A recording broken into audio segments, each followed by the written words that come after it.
انہوں نے اسی تڑپ کے تحت اپنا حق ادا کر دیا، جس کی تعریف خود اللہ تعالیٰ کرتے ہیں۔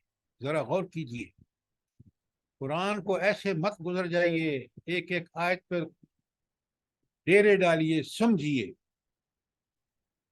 کہ کیا اس کے اندر اللہ رب العالمین نے ہمارے لیے سامان ہدایت رکھا ہے۔ کوئی سوال ان 2 آیتوں کے بارے میں؟ اب ذرا دیکھیں، نبی کریم صلی اللہ علیہ وآلہ وسلم کی امت کو کی بڑی ایک امتیازی شان ہے، ساری امتوں سے مختلف۔ وہ کیا ہے، کیوں ہے؟ آل عمران کی 110 آپ کے سامنے، کنتم خیر امت، تم بہترین امت ہو۔ کب بہترین امت ہو؟ آگے بالکل کلیئر، اس لیے تم بہترین ہو، اخرجت للناس، تم پوری انسانیت کے لیے برپا کی گئی، تم امت نمونہ ہو پوری انسانیت کے لیے قیامت تک۔ کیوں؟ نمبر 1، تامرون بالمعروف، کہ تم معروف کا حکم دیتے، نیکیوں کا حکم دیتے، معروف جو انسانوں کو بھی عرف میں اچھی لگے، اللہ تعالیٰ نے فطرت میں رکھا ہے کہ نیکی ہمیں پسند ہے، اسی کا تامرون بالمعروف، اس کا تم حکم دیتے۔ اب معروف وہ ہے جو قرآن و سنت میں، وَتَنْحَوْنَ عَنِ الْمُنْکَرِ، اور برائی سے روکتے ہیں۔ نمبر 1 معروف کا حکم، نمبر 2 برائی سے روکنا، نمبر 3 وَتُؤْمِنُونَ بِاللَّهِ، اور یہ دونوں کام کب کرتے ہو؟ جب تم اللہ پر یقین کرتے ہوئے۔ جو اللہ پر ایمان نہیں رکھتا، وہ بھلے سے برائی کا اپنے نقطہ نظر سے، اپنے سوچ سے پرچار کر رہا ہو، برائی سے روک رہا ہو، وہ اللہ کے لیے نہیں ہے، یہ اللہ کے لیے کرنا ہے، اور قرآن و سنت کی ہدایت کے تحت کرنا ہے، پھر یہ امر بالمعروف ہے۔ سوال کیجئے، آیات آج اچھی طرح سمجھیے، اگر بات کلیئر ہے اور ہونی چاہیے۔ آگے دیکھیں، اللہ تعالیٰ فرماتے ہیں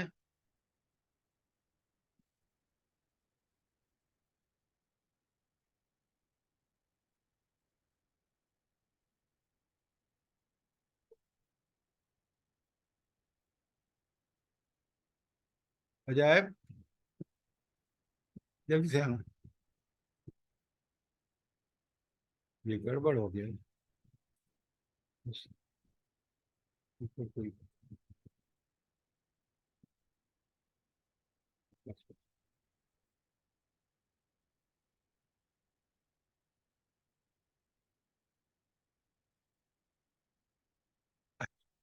یہ آیت 110 تھی جو آپ نے سن لی۔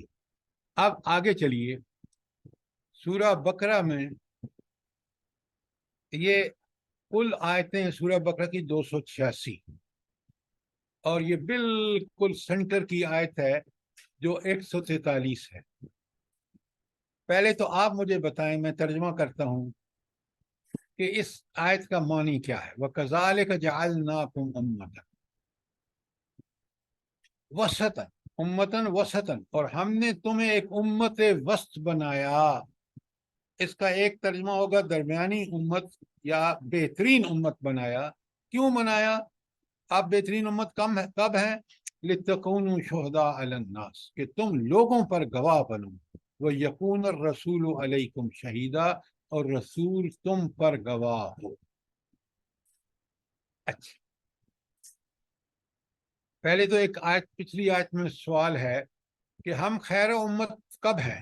آیت 110 میں جو پچھلی میں نے بیان کی ہے کہ ہم کب ہیں خیر امت، بہترین تأمرون امت۔ بالمعروف وتنہون عن المنکر، جب ہم یہ 2 کام کریں گے خیر امت۔ بالکل، بہت آپ نے ٹھیک کہا، پر ایمان کی حالت میں، ایمان کی حالت میں ایمان پکا ہوگا، یہ کام کریں گے تو خیر امت ہے۔ اگر یہ نہیں کریں گے تو پھر کیا ہوں گے؟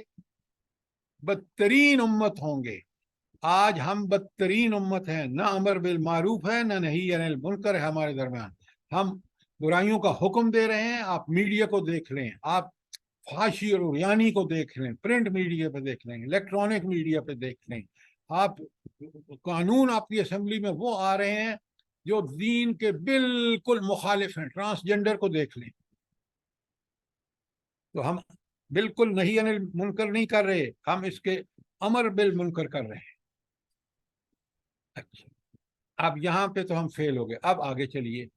اللہ تعالیٰ فرماتے ہیں کہ تم بہترین امت ہو اور تم لوگوں پر گواہ ہو اور رسول تم پر گواہ ہو. سورہ بقرہ کی یہ آیت, اس کا مفہوم کیا ہے؟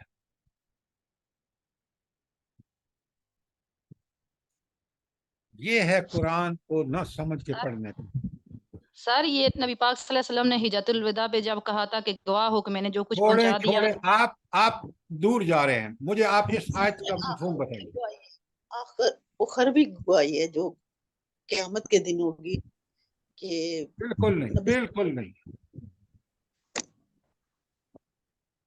سمجھیے اور سوال کیجئے, میں بتاتا ہوں آپ کو. سر اس میں یہ ہے کہ ہم نبی کریم صلی اللہ علیہ وآلہ وسلم کے امتی ہیں, اس لیے ہمیں فضیلت بھی ملی ہے. بس کریں آپ, بس کریں آپ. آیت کے دور کہیں قریب بھی نہیں ہے. یہی مسئلہ ہے. اب سنیں بڑے غور سے. یہ آیت آئی ہے بقرہ کی 143 نمبر پہ. اس سے پہلے 142 تک, 40 سے لے کر 142 تک سورہ بقرہ میں اللہ تعالیٰ نے اپنے انعامات جو بنی اسرائیل پہ اس نے کیے, کس طرح فرعون سے آزادی دلائی, کس طرح فلسطین میں ان کو حکومت دلائی, وغیرہ وغیرہ. پھر ان کی نافرمانیوں کی 4 شیٹ ہے 40 سے لے کر 142 تک. وہاں پر 143 پر یہ آیت آئی ہے کہ اب میں نے تمہیں اے بنی اسرائیل, اب تم امت وسط نہیں ہو, تمہیں میں نے معزول کر دیا, اور میں نے محمد رسول اللہ صلی اللہ علیہ وسلم کی امت کو اب دنیا کی دینی امامت پر. یہ ہے اس کا مفہوم جہاں پہ یہ آئی ہے اور جس مقام پر ہے. اس لیے کہ 143 سے لے کر 144 سے لے کر 286 تک سارے احکامات ہیں اس امت کے لیے جس امت کو اللہ نے امت وسط بنایا ہے. آپ میں سے کوئی بھی نہیں ان چیزوں کو سمجھ سکتا. ہم دیکھیں, ثواب کے لیے قرآن کو نہ پڑھیں. قرآن ایک بہت بڑا تاریخی تبصرہ ہے انسانیت کے شروع سے لے کر قیامت تک. تو امت وسط اب تم ہو, لہذا اس کو قائم رکھنے کے لیے تمہیں انسانوں پر گواہی دینی ہوگی. وہ گواہی کیا ہے وہ اب آگے آ رہی ہے, اس کو سمجھیں. اب آپ سوال کریں اس پہ جو آیت آپ کے سامنے. بہت اہم آیت ہے قرآن کی. سر یہ امت وسط کا پھر مطلب ہوا یعنی خاص امت, مین امت. امت وہ جو شہداء علی الناس ہو, جس طرح رسول ان پر گواہ رہا ہے. امت وسط بہترین امت, اس کا صحیح ٹرانسلیشن ہوگا. جی جزاک اللہ. اب آپ دیکھیے, مدرجہ بالا آیت سے معلوم ہوتا ہے کہ مسلمانوں کی یہی ذمہ داری نہیں کہ وہ اسلام کے عقائد و ایمانیات پر کما حق کا ایمان لا کر نماز پڑھیں, روزہ رکھیں, حج کریں, زکوٰۃ دیں. وہ صرف اتنی بھی نہیں ہے کہ اپنے ہر معاملات خاندانی, معاشی, معاشرتی اسلام کے مقرر کیے ہوئے ضابطوں کے مطابق عمل کریں, بلکہ ان سب کے علاوہ ایک بھاری ذمہ داری مسلمانوں پر اللہ تعالیٰ کی طرف سے عائد ہوتی ہے کہ وہ تمام دنیا کے سامنے اس دین حق کے گواہ بن کے کھڑے ہیں جس پر ایمان لائے ہیں, تاکہ وہ تمام بندگان خدا شہادت حق کی حجت پوری ہو جائے.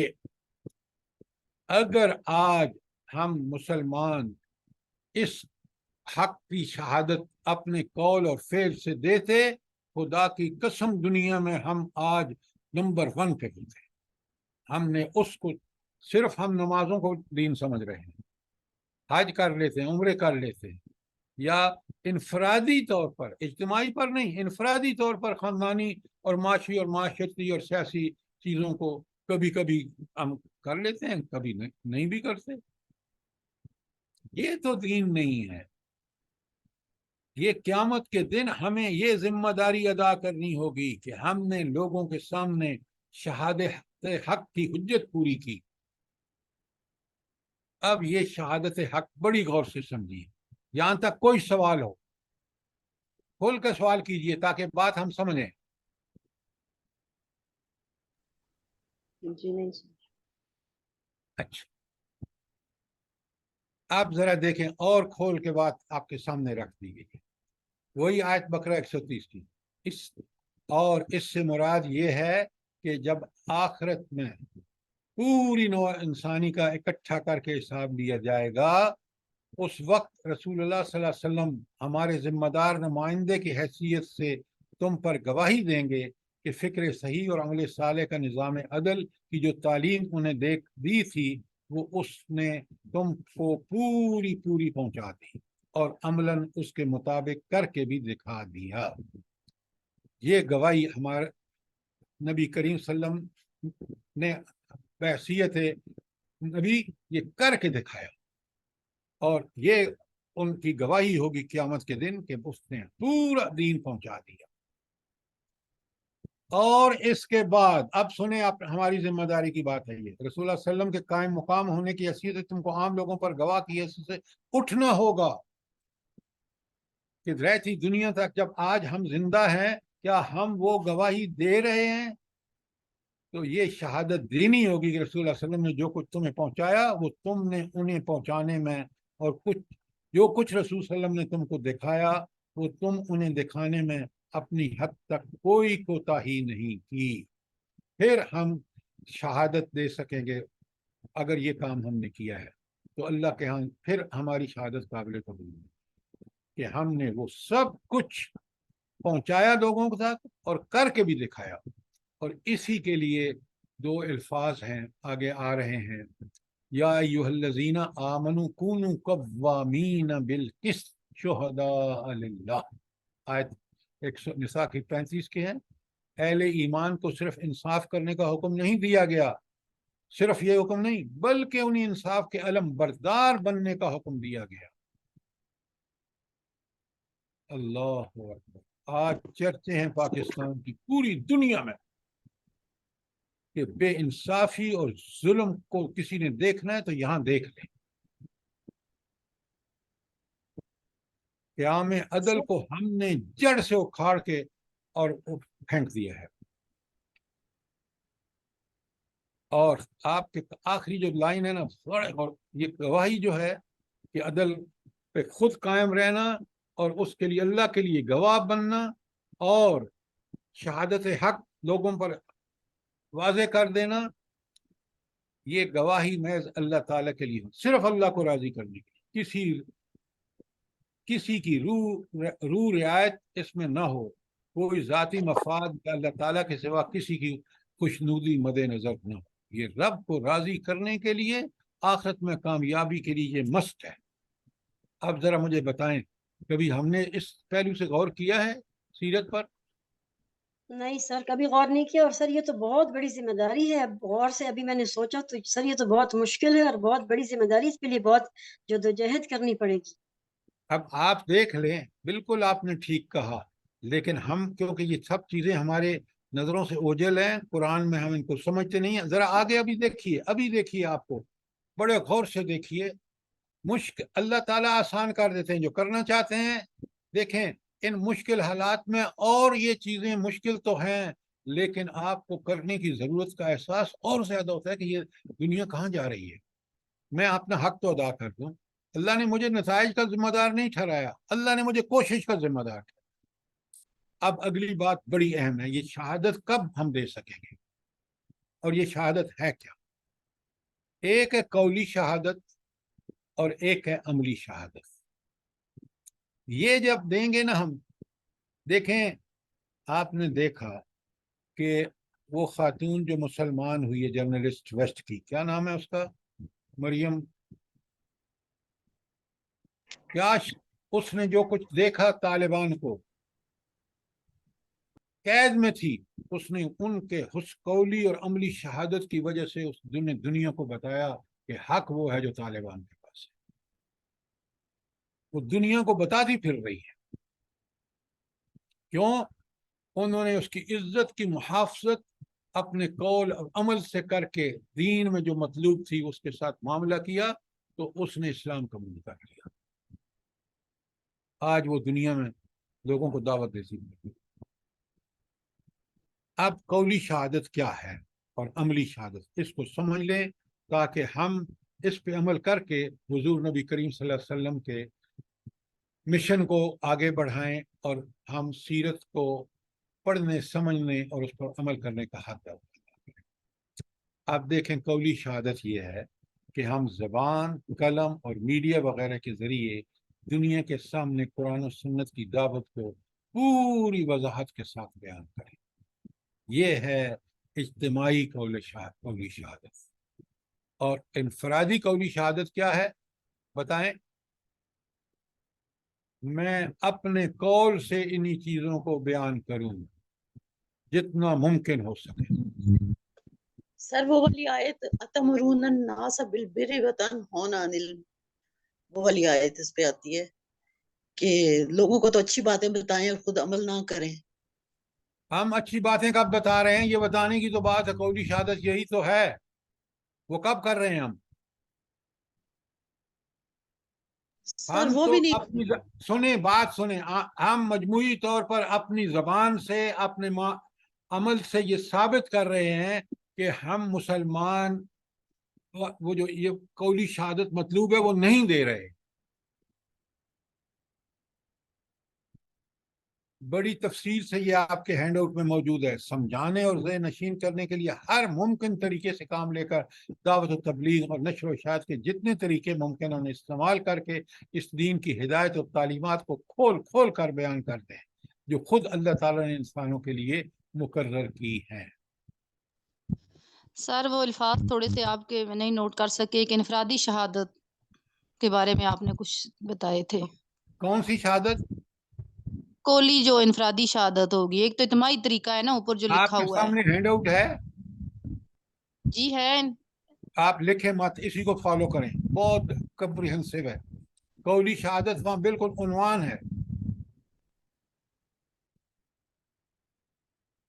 تفصیلات پوری موجود ہیں۔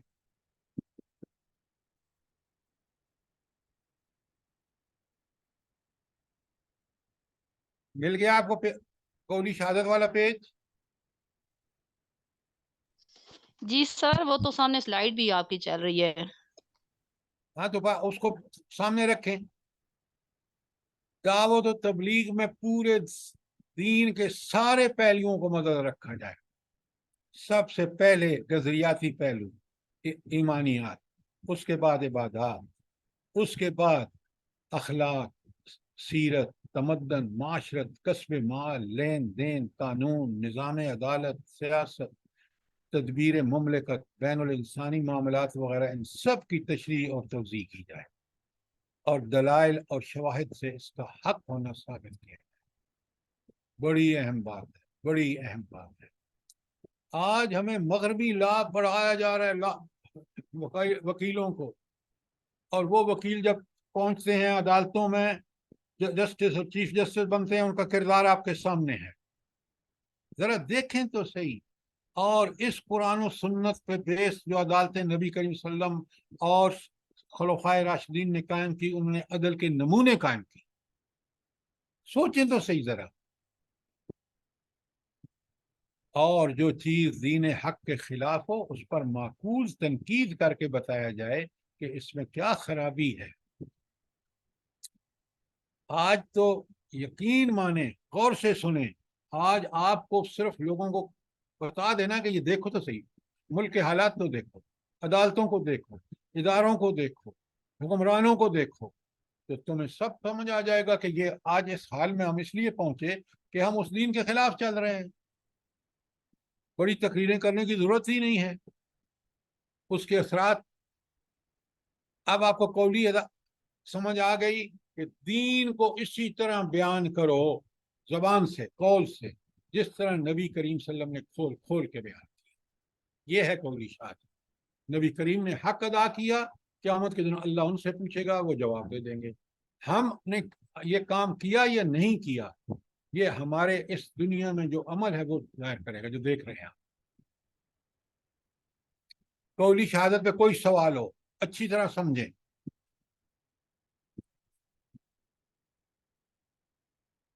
اب میں آپ سے سوال کرتا ہوں، یہ قولی شہادت دینے کے لیے ہم میں سے ہر فرد کو کیا کرنا ہوگا؟ جلدی بتائیں. آپ سوال کرتے ہی نہیں ہیں، اس لیے کہ آپ سنی مسلمان ہیں. سر اپنے اپنے پلیٹ فارم پہ رہ کر تو جتنا ممکن ہو سکے لوگوں کو اس طرف بلائیں، دعوت دیں حق کی طرف. پہلے ایک کام کرنا ہوگا آپ کو، وہ کیا ہے؟ سر پہلے تو ہمیں خود نمونہ بننا ہوگا نا، جی ہمیں خود عمل کرنا ہوگا، پھر اس کے بعد دوسروں کو بلانا ہوگا. دیکھیں میں نے قولی شہادت کی صرف بات کی ہے، اور آپ یہی منتشر ذہن ہے کہ قولی شہادت دینے کے لیے مجھے سب سے پہلے کیا کرنا؟ سب سے پہلے سر ایک تو ہمیں علم ہونا چاہیے، اور دوسرا یہ کہ ہمیں بہت سافٹ لہجے میں خوش اخلاقی سے دینا ہے تاکہ اچھا اثر ہو ان پہ. بات آپ کی بالکل ٹھیک ہے. آپ جب تک نفس کے خلاف جہاد نہیں کرتے، اپنے نفس کے خلاف، کہ علم نہیں سیکھتے، آپ یہ کام نہیں کر سکتے. تو پہلا نفس کے جہاد علمی جہاد ہوگا. نفس کو پابند کرنا ہوگا کہ وہ قرآن و سنت کو سمجھے.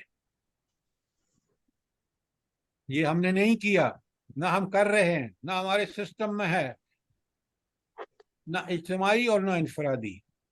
حکومت تو کر ہی نہیں رہی. تو علمی جہاد کرنا ہوگا، نفس کو سکھانا ہوگا علم، تاکہ اس علم سیکھ کے پھر لوگوں کے سامنے وہ روشنی رکھ سکے. یہ ہے اصل بات. کچھ بات سمجھ آئی نہیں آپ کے؟ جی سر الحمدللہ. قولی جہاد کے لیے آپ کو علم کی ضرورت ہے. علم کون سا؟ یہ ڈگریوں والا علم نہیں جس نے ہمیں تباہی اور بربادی سے دوچار کیا ہے، قرآن و سنت کا علم. میں اس علم کی مخالفت نہیں کر رہا، میں نے پڑھا ہے، میں نے اس سے فائدہ اٹھایا ہے، اللہ نے ہمیں دماغ اسی لیے دیا ہے. لیکن سب سے پہلے قرآن و سنت، اس کے بعد یہ.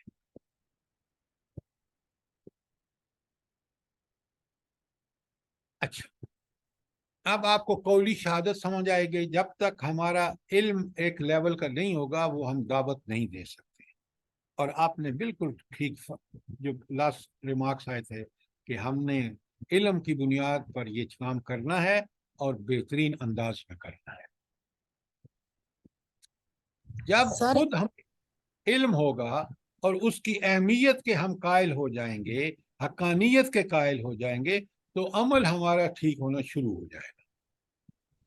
اور عملی شہادت کیا ہے؟ اب نمبر 2 پہ. ہاں جی، کوئی سوال تھا، پوچھیں. سر وہ جو ہماری حالات ہیں، زیادہ تر بہت سارے لوگ جو ہیں یہ کام کر رہے ہیں، یعنی درس و تدریس کا، لیکن ان کا بھی حال یہ ہے کہ اپنے گھروں کو انہوں نے اس طرح نظر انداز کیا جیسے گھر والے تو حق ہی نہیں رکھتے. یعنی ہماری آئلی زندگی جو ہے وہ ہی متاثر ہے اتنی زیادہ، تو وہاں سے نکلنے والے بچے اور افراد وہ کیا کریں گے؟ یہ آپ کی بات 100% ٹھیک ہے. اس میں مسئلہ کیا ہے؟ بھلا ہمارا مسئلہ کیا ہے؟ مجھے بھی یہ بتائیں. آپ نے ٹھیک نشاندہی کی. مسئلہ کیا ہے؟ سیرت مبارکہ کو فالو نہیں کیا جا رہا. ہم دین کی ترجیحات پہ عمل نہیں کر رہے. ترجیح کس کی نمبر 1 پہ کیا ہے؟ ایک بڑی پیاری کتاب لکھی ہے یوسف القرضاوی نے، دین میں ترجیحات. بڑی پیاری کتاب ہے، اتنی عمدہ کتاب ہے، میں نے اس سے اچھی کتاب نہیں دیکھی. دین میں ترجیحات، اس کو ذرا پڑھیں. آج جو آپ نے فرمایا 100% ٹھیک ہے. ہم اپنے گھروں میں دین پر عمل اور ہماری پرائرٹیز، کیونکہ وہ نہیں ہیں جو قرآن و سنت کی ہیں، ہم نے گھروں کو نکلیٹ کر بعد شروع ہو گئے. اور پھر واہ کی سوا اللہ کی رضا اور اللہ سے دعائیں ہم نہیں کرتے تہجد میں کہ اللہ اس کوششوں کو برابر بنائے.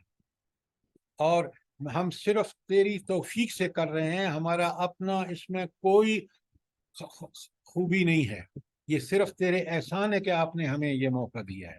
اے اللہ ہمیں وہ بصیرت بھی عطا فرما. پھر آپ دیکھیں گے کہ اللہ تعالیٰ کس طرح رحمان اور رحیم ہو کر ہم پر رحم کرتا ہے. سر مجھے تو یہ بات فیل ہوتی ہے کہ اصل میں شاید اس چیز کو, یہ جو بہن نے ابھی بات کی ہے, لوگ جو ہے نا اس چیز کو اتنا قیمتی سمجھتے ہی نہیں ہیں. وہ سوچتے ہیں کہ چلو باہر لوگوں کو پتہ چل جائے, اپنے گھر والے اپنے زندگی میں مگن رہیں. اگر دنیاوی کوئی ایسی چیز ہو فائدے والی تو سب سے پہلے وہ اپنے گھر والوں کو دیں گے. لیکن چونکہ دین کو ہم اس طرح نہیں سمجھتے تو اس لیے باہر جا کے درس و تدریس کی محفلیں منعقد کی جا رہی ہیں, لیکن اپنے گھر والوں کی کوئی تربیت نہیں ہے, اپنے بچوں کو بالکل اگنور کیا ہوا ہے. اس میں ایک چیز جو میں نے نوٹ کی ہے نا, دیکھی ہے زیادہ تر, وہ یہ ہے کہ خود ان کا عمل جو ہوتا ہے نا وہ اتنا پائیدار نہیں ہوتا کہ وہ اپنوں کو دعوت دے سکیں. باہر تو دے لیتے ہیں, لیکن اپنوں کے سامنے آنے سے وہ جھجکتے ہیں کہ وہ خود اس پہ عمل ہی نہیں کر رہے ہوتے. تو ظاہر ایسے عالم عمل ہوں گے, ان کا کیا رول ہو سکتا ہے. یہ دونوں باتیں بالکل 100% ٹھیک ہیں, پہلی بھی اور دوسری بھی. لیکن قرآن کہتا ہے سورہ تحریم میں, قو انفسکم و اہلیکم نارا, خود بھی جہنم کی آگ سے بچو اور سب سے پہلے ذمہ داری اپنے اہل و عیال کو.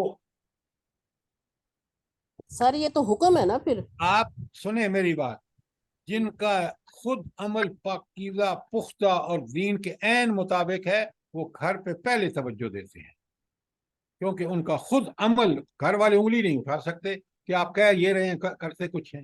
کیوں؟ ان کا عمل بالکل قرآن و سنت کے مطابق ہوتا ہے.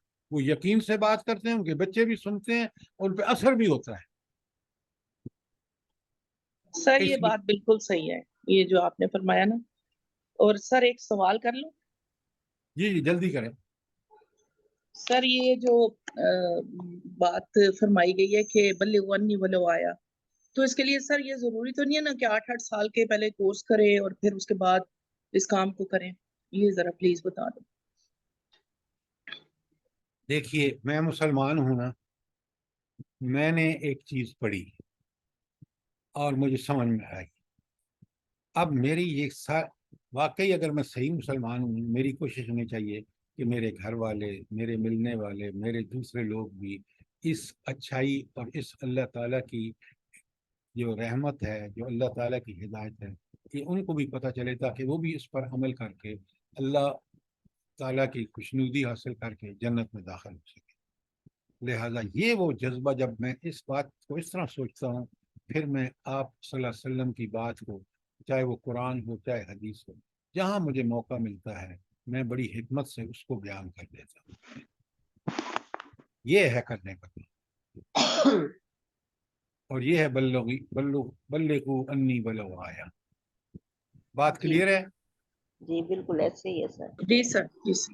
اب آپ دیکھیں کتنے افسوس کی بات ہے, یہاں عملی خیال کہ ہمارے ادارے, اسکول, یونیورسٹیاں اس کے نور سے منور ہوں, وہاں تو اندھیرا ہی اندھیرا ہے. آپ نے پڑھا ہوگا, میں نے پڑھایا بھی ہے, ملک کے اندر نہیں ملک کے باہر بھی.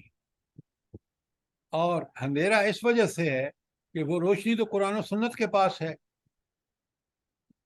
اور وہ روشنی جو ہے وہ ہم خود بھی اس سے آ رہی ہیں, اور ہمارے اداروں میں بھی اس کا فقدان ہے. جس ملک کی یونیورسٹیوں کا آپ نے وہاں کی یونیورسٹی کا ابھی سنا ہے کہ کیا حال ہے وہاں پہ, اور ادارے کر رہے ہیں بھاول پر. اور نام ہمارا سر اسلامی نام ہے اس کا, اسلامی یونیورسٹی. یہ تو ہم اسلام کو بدنام کر رہے ہیں. آگے سنیں, ہمارا لٹریچر ہماری صحافت کی خوبیوں کی سند پیش کرے. لٹریچر پڑھ لیں, اخبار پڑھ لیں, الیکٹرانک میڈیا پہ ٹی وی ریڈیو سن لیں, آپ سوشل میڈیا دیکھ لیں, صحافیوں کو دیکھ لیں کس طرح ان پر پابندیاں ہیں, کس طرح وہ مال حکومت لٹا رہی عوام کا, ان کو دے رہی ہے تاکہ وہ ان کی پالیسیوں کو, تو آپ سب آپ کے سامنے ہے. یہ عملی شہادت آپ اور کہیں سے نہ پڑھیں. آپ ان بڑی کمپریہنسو ہے, یہ پوائنٹ وائز آپ کے سامنے موجود ہے. غرض ہم جہاں اور جس حیثیت میں بھی کسی غلام یا قوم کا سابقہ پیش آئے تو ہماری شخصی اور قومی کردار میں اس بات کا ثبوت پا لے کہ جن اصولوں کو ہم حق کہتے ہیں وہ واقعی حق ہیں, اور ان سے فی الواقع انسانی زندگی سب سے زیادہ اصلاح اور سب سے اونچی اٹھتی ہے. تو قولی اور فعلی شہادت دینے کا, قولی ساری عملی شہادت دینے کا حق ادا کریں. یہ ہم سے آخرت میں باز پرس ہوگی, اور یہ ہمارا اگر ہم نے یہ کیا تو ذریعہ نجات ہوگی. ورنہ نمازیں روزے جو ہیں وہ صرف وہ ہمارے کھاتے میں ہوں گے تو پھر سوچیں ہم اس کے بغیر وہ کیسے مفید ثابت ہوں گے. اور یہ وہ شہادت ہے جس کے بارے میں قرآن بقرہ 140 میں کہتا ہے اس شخص سے بڑا من ازلم, اس سے بڑا ظالم کون ہوگا, من قتم شہادت عندہ, جس نے اس شہادت کو چھپایا جو اس کے پاس ہے, من اللہ, اللہ کی طرف سے. تو یہ اللہ کی طرف سے یہ گواہی قولی اور عملی یہ ہمارے ذمے ہے. اور آپ آج اچھی طرح سمجھ لیں سیرت کے مضمون میں کہ یہ نبی کریم صلی اللہ علیہ وسلم نے حق ادا کیا اور ہمیں کرنا ہے. اور بڑی سخت آیت ہے, میں نے آپ سے کہا اس کو یاد کر لیں, آپ سامنے ہے بقرہ کی 85, افتؤمنون ببعض الکتاب وتکفرون ببعض. نماز قرآن کے کچھ حصوں پر ایمان لاتے ہو اور کچھ پہ نہیں لاتے ہو. نماز روزے پڑھتے ہو اور یہ کام نہیں کرتے ہو فریضہ شہادت علی الناس کا, یہ بھی اسی طرح فرض ہے. آگے سنیں, یہ تو تھا نا کہ اگر کرنے والے تو کیا ہوگا اس کے ساتھ معاملہ کیا ہوگا, فما جزاء من یفعل ذلک منکم, تم میں سے جو کوئی یہ کام کرے گا. کون سا؟ افتؤمنون ببعض الکتاب, اس کے لیے کیا ہوگا؟ الا خزی فی الحیات الدنیا, رب کا فیصلہ دیکھیں, اس کے لیے دنیا میں ذلت ہوگی. آج دیکھ لیں, آنکھیں کھول کے دیکھ لیں, پوری تسلی کر لیں کہ آج ہمارے اوپر ذلت اس لیے ہے کہ ہم نے قرآن کے کچھ کو مان لیتے ہیں, کچھ کو چھوڑ دیتے ہیں, کچھ کی خلاف ورزی کرتے ہیں. یہ تو حال ہوگا نا ان کا دنیا میں. آخرت میں سنیں, وہ یوم القیامت یردون الی شد العذاب, اور آخرت میں شدید ترین عذاب کی طرف لوٹائے جائیں گے. وَمَا اللَّهُ بِغَافِلٍ عَمَّا تَعْمَلُونَ, اور اچھی طرح نوٹ کر لو, کان کھول کے سن لو, جو تم کرتوت کر رہے ہو نا, جو عمل کر رہے ہو تو اللہ اس سے غافل نہیں. اس میں سنیں, یہ جو وَمَا اللَّهُ غَافِلٍ عَمَّا تَعْمَلُونَ, یہ نیکوں کے لیے خوشخبری اور بروں کے لیے یہ انذار ہے. قرآن کا کمال دیکھیں, ایک ہی آیت میں دونوں کا چہرہ, کہ نیکوں کو خوشخبری ہے کہ اللہ دیکھ رہا ہے, تمہیں جنت دے گا. دنیا میں جو تمہیں تکلیفیں اٹھا رہے ہو سب اللہ دیکھ رہا ہے. اور کافروں کو کہ تم جو مزے اڑا رہے ہو نا اس کر کے اللہ تعالیٰ کے احکامات کی خلاف ورزی, اللہ دیکھ رہا ہے, تمہیں ٹھیک اس کا بدلہ دے گا, دنیا میں ذلت اور آخرت میں. کوئی سوال یہاں تک؟ یہ بات اس ہینڈ آؤٹ کو بہت اچھی طرح پڑھیے. دنیا اور آخرت کی رسوائی کے ہیڈنگ کے نیچے ہے, جب تک ہم حق کے گواہ ہونے کی حیثیت سے شہادت حق کا فریضہ انجام نہیں دیتے, اس وقت تک دنیا میں گمراہی بھی پھیلے گی, اور جو ظلم و فساد برپا ہوگا, جو بد اخلاقیاں اور بد کرداریاں بھی رواج پائیں گی, ان کی ذمہ داری سے ہم بری نہیں ہو سکتے. آج جو دنیا فساد سے بھر چکی ہے اس میں ہم بھی ذمہ دار ٹھہریں گے. ہم اگر برائیوں کے پیدا کرنے کے ذمہ دار نہیں تو ان کی پیدائش کے اسباب رکھنے اور انہیں پھیلنے کی اجازت دینے کے ذمہ دار ضرور ہیں. ذرا نوٹ فرمائیے اور آپ دیکھیے کہ دنیا کی یہ حالت اس وقت بالکل یہ جو پیرا آپ کے سامنے ہے اس میں آپ دیکھ سکتے ہیں, اور ہم کتنے قصوروار ہیں وہ بھی آپ دیکھ سکتے ہیں.